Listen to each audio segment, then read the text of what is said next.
Para naman sa ating Team Balitaan Special Report, issue ng pagkain at food nutrition suportado rin ng mga Pinoy inventors. Para sa detalye, balitaan mo kami, Emil Carion.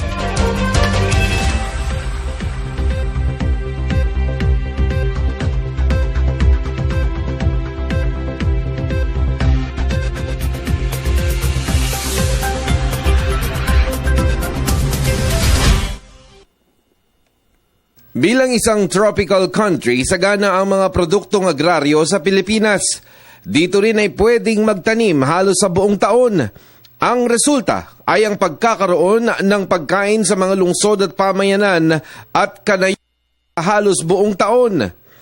Tuloy-tuloy ang pagpapalakas ng seguridad sa pagkain ng bansa.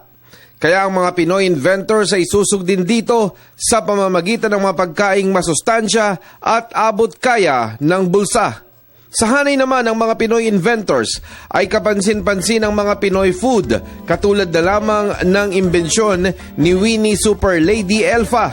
Ano ang kaibahan natin? Dito, ating talaga to. Super Ladies Macrobiotic Philippine Food Technology ay identified as Pinoy na Pinoy talaga. Dahil meron tayong mga specific na recipes particular sa iba't ibang mga problema ng tao. Effectivity is our identity. Result is our evidence. Ang mahalaga, ilalabas niya ang sobrang basura, at idaragdag niya ang kulang na sustansya.